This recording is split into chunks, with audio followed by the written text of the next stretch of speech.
Having a roof over your head provides shelter, comfort, and peace of mind. But having a leaky roof over your head, well, it just isn't the same. That's why we've brought together some of the top roofing contractors to show you how to track down the source of unwanted water, how ice can cause an invisible leak, and how to keep water out of your boots. These are 10 things you must know about repairing a roof.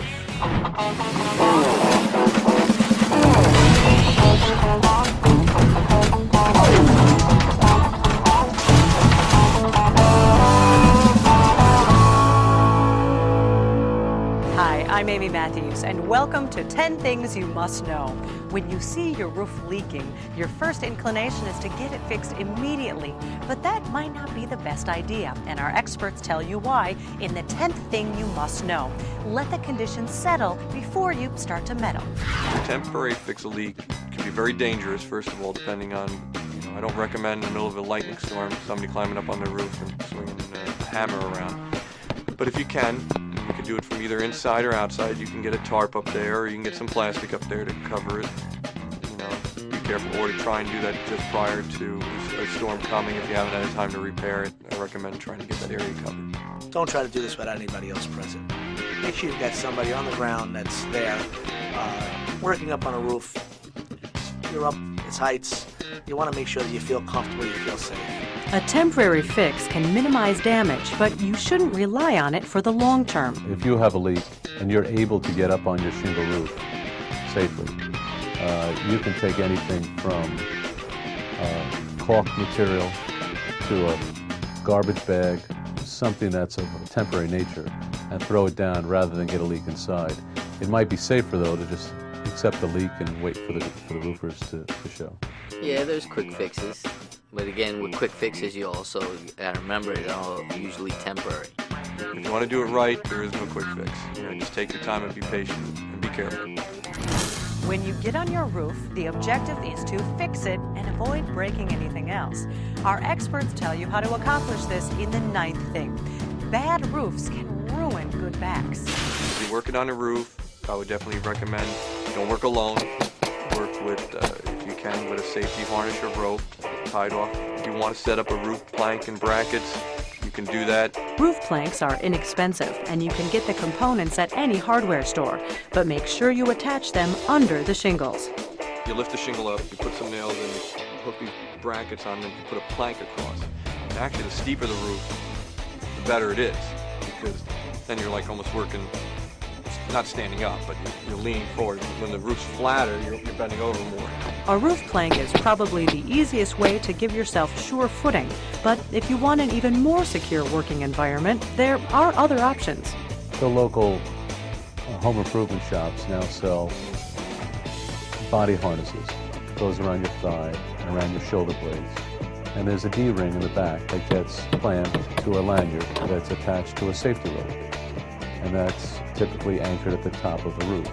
So in the event you do slip, it will stop you from falling off the roof. Don't forget to wear proper footwear when working on your roof. You want to wear some sort of footwear that's a rubberized sole. You want to make sure that the pitch of the roof is not too substantial that you can't work on it and basically feel comfortable. If you feel uncomfortable, you feel it's too steep, you might want to really consider bringing in a professional who does it all the time. If you feel very comfortable and you've got the proper tools in place, proper footwear, it's time to get working. Often the most challenging part of fixing a roof comes before you even take out your toolbox. Find out what the experts have to say about the thrill of the hunt in the 8th thing. Hose it down until it shows up. First thing I would normally do after I've looked and given a clean observation, said, okay, there's nothing obvious. This is definitely something I have to do an investigation on. I'd pull out a hose and I'd start spraying the roof down. And I hit certain sections. It's called a water test. Make sure you concentrate the water in the areas most likely to have a leak, but do check the entire roof. Water can be very deceptive, and you don't want to spend a whole weekend fixing your roof only to find out it still has a leak. Once the chimney's done, you're there for a while. That's not it. Move on to the next critical area, the valleys. Move on to the next critical area, the vent pipe. So on and so forth until you find, hey, this is where the leak's coming from. And again, it doesn't necessarily have to be the roof. It could be the siding, it could be a window. So you're going to want to check outside as well and look around. Is there any caulking missing around any windows? Is there a piece of siding that maybe fell off? Is there a drip edge above the window that just isn't in place? Those are all critical areas that could cause water infiltration. There are some situations where a water test may not be the best idea. If it's winter time, you just wait. Because you don't want to be running water on your roof when it's freezing out there. But in the summertime, you would run a hose there, wet the whole area, make sure it's not leaking. You'll find out how a lack of ventilation can lead to a moisture problem when 10 Things returns. You can't afford to miss this.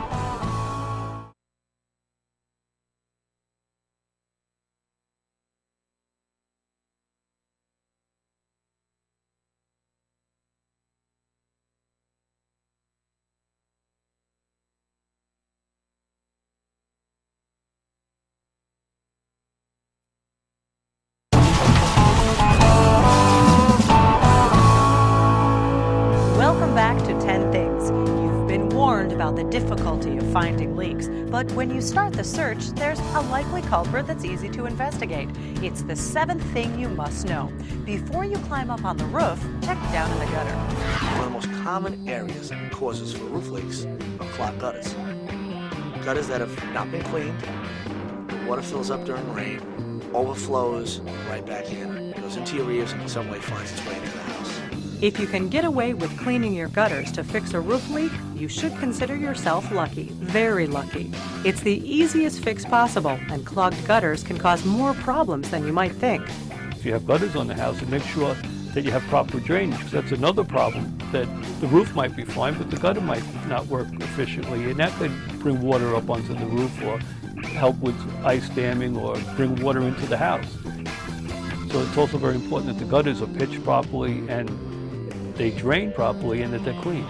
After you get your gutters clean, maintain them. Even if they weren't causing the leak this time, they could be the culprit in the future. It may seem strange for holes in your roof to prevent water damage, but our experts tell us how it works in the 6th thing.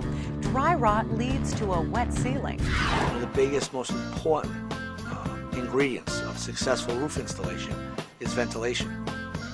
Without ventilation, your roof has a very little shot to lasting as long as it's supposed to last. Proper ventilation ensures that the attic space beneath the roof is kept cool and there's air exchanging, which allows the plywood, which supports the roof, to breathe and last longer. Without proper airflow in your attic, you could be setting yourself up for disaster. What happens is the attics heat up so much, you don't have a ridge vent or an attic fan, so the heat can escape. It dries out the plywood, and the glue in the plywood begins to come undone, and all of a sudden the plywood starts coming apart. Something called dry rot. We're not due to any type of a water problem, but just dry rotting from lack of ventilation. If you have a roof repair that's right dead in the middle, there's a chance that the plywood might be deteriorating. The roof will actually sag in, and it'll cause the roof shingles to kind of get brittle and crack, and that'll cause a leak. The only way to prevent dry rot is with ridge and soffit vents. What you do on it is, where it meets the ridge, you cut it back 1.5 inches on each side. So all the hot air rises. When hot air rises, it comes up. Now, ridge vent only works if you have a soffit vent. Soffit vent is an overhang on the bottom, and you have to drill holes through the soffit vents, and then you got these little caps that you put on it, so the cool air comes in through the bottom and pushes the hot air out through the top. No season is harder on your home than winter, and your roof takes most of the punishment. If the edges of your roof aren't properly protected, you could be setting yourself up for disaster. Fight the freezing demons with our 5th thing. Don't let ice dam your roof. Ice damming occurs when you have snow on the roof, you have moisture and snow on the roof. During the day, the sun is out, though it may be cold out, there's heat from the inside causing the heat is escaping from the inside of your home. It's getting to the roof. You get the sun on the other side, and that layer of snow right up against the roof is melting underneath the other snow. It all drips down to the bottom, which is already iced over because it's winter. And now that water and that moisture has nowhere to go, back up the roof line into the eaves and into the house. Roof leaks caused by ice damage are a serious problem and no easy chore to fix. Ice damming leaks are a little bit more of a problem and quite a project to repair, because usually what you have to do is strip off at least 3 feet beyond where the front wall line, or the heated wall line we call, 3 feet higher than that, and we lay down ice and water shield, which is a sheet membrane that attaches to the plywood, and then re-roof back over it. That prevents any ice damming in the future. They have new products out called Ice and Water Shield. It's a membrane that has an ability to separate ice from adhering to it. There's also low voltage heat wires that you can simply drape inside a gutter or zigzag the base of the shingles, and that gives off a very low voltage and melts the snow before it has an opportunity to turn to ice. And if you missed anything, just log on to DIYnetwork.com for a complete list of the 10 things you must know. There's a part of your roof that's more susceptible to leaks than any other. Find out what it is when 10 Things returns. You definitely don't want to miss this.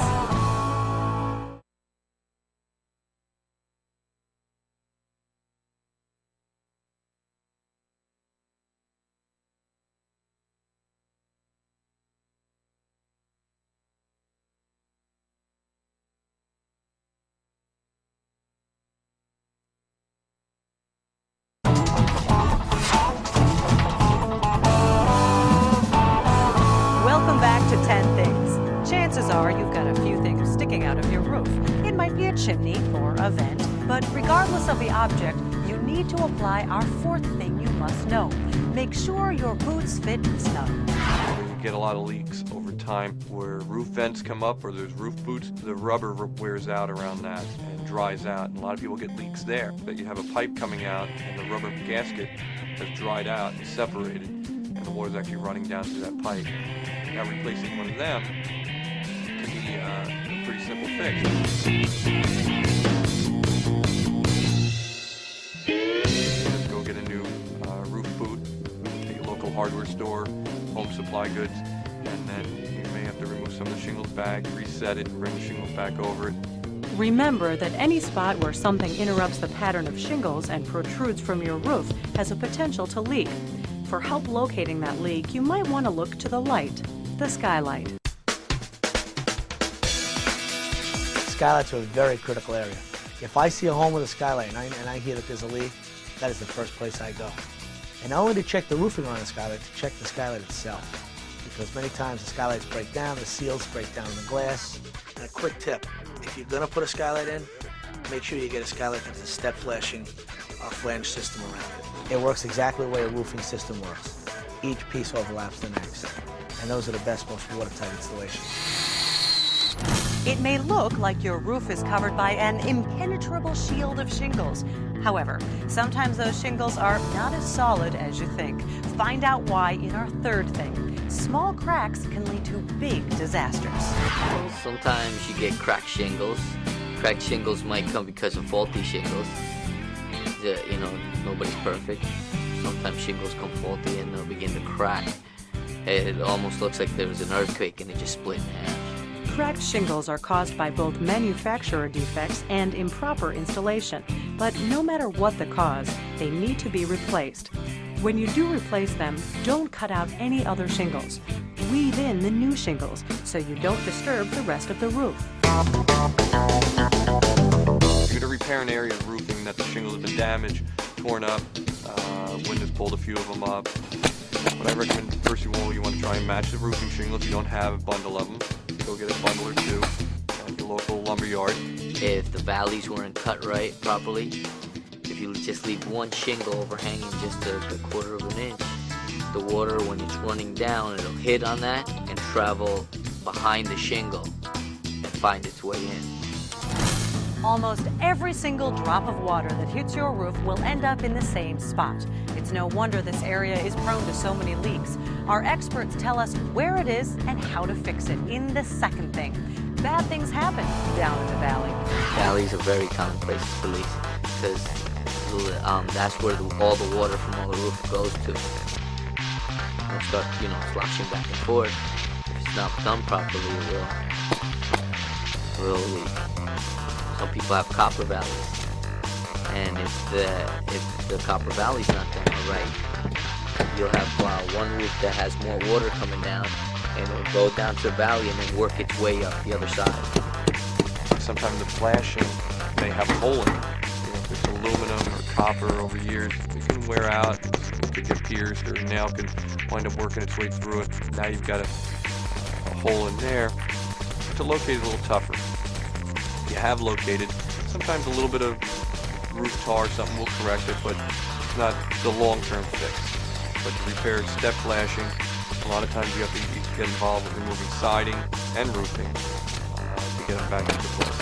To do the valley, you've got to take a lot more shingles off than just that little piece. Okay? Because the valley, it works all the way up. Okay? The way shingles are installed, they're an overlap. Okay? Each layer overlaps the next layer. So as water flows down, it flows over and over and over until it flows off your roof and into your gutter. So you've got to go well below where the leak is and start taking shingles off along the side. You found a little hole and some flashing, you patched it, and you're ready to rejoice.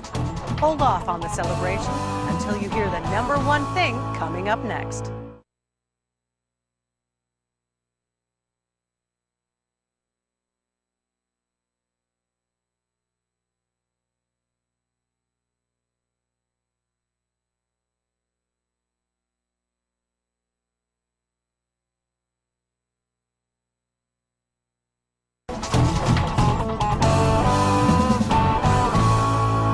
Welcome back to 10 Things. We've got our number one thing coming up, but first, let's take a quick look at the other 9 things. Number 10. Let the conditions settle before you start to meddle. If your roof starts leaking during a storm, do yourself a favor and don't try to make any quick fixes until the roof is a safe place to work. Number 9. Bad roofs ruin good backs. Make sure you take proper safety precautions. You won't be saving much money if you have to fix your roof and your back. Number 8. Hose it down until it shows up. If there are no visible leaks, get on your roof with a garden hose and have a friend watch for leaks on the inside. Number 7. Before you climb up on the roof, check down in the gutters. Clogged gutters are the most common cause of roof leaks and one of the easiest to fix. Number 6. Dry rot leads to a wet ceiling. If your roof isn't properly ventilated with a roof vent and vented soffit, you're going to have problems with dry rot. Number 5. Don't let ice dam your roof. Keep yourself protected from leaks caused by bitter conditions with ice and water shield. Number 4. Make sure your boots fit snug. Remember to check for leaks around the vents and chimneys. Anything protruding from the shingles has a strong leak potential. Number 3. Small cracks can lead to big disasters. Shingles occasionally fail and should be replaced immediately. It's always good to have a few extra shingles on hand, but if you don't, chances are you'll be able to find them at your local home improvement store. Number 2. Bad things happen down in the valley. A majority of the water that hits your roof will end up in a valley. It's probably the most vulnerable spot on your roof, and it should be one of the first places you inspect for leaks. You finally found it. You've got the hole patched and you can paint over that yellow spot in the ceiling without having to worry about more damage. Or can you? Find out in the number one thing you must know. Sometimes leaks come in 2s and 3s and 4s. When you fix a leak, you being a contractor, you usually don't give a warranty, because it could be one leak here and you find it, but then when you come to realize it was more than one leak. So you might fix one leak, but there might be 3 others that you don't know of. And they all might be traveling in the same direction because water will pick the lowest spot to come in at. So they all might go in and leak in the same spot. Just be persistent and keep, if the roof's leaking in multiple places, then you may want to bring in a contractor to do it. But if you have one leak here or there, you can definitely get up there and be patient and find it. Sometimes what you think is the problem isn't the problem. And you spend all that time fixing it, only to find that you've still got a water leak. And that happens with even professionals. Professionals will do it all the time. Like I said earlier, it's not an exact science in finding a leak. It can be something as simple as that vent pipe, and you tried it with the water and it wasn't there, but you found that you were having a problem over here in the valley. It's not always the exact thing. And sometimes it's a little hit and miss, and it's not always the first time. But don't get discouraged, okay? Because Rome wasn't built in a day. Don't fear that leaky roof anymore. Now you've got the skills to hunt down the problem and patch it up while remembering to be safe. Join us next time with 10 things you must know.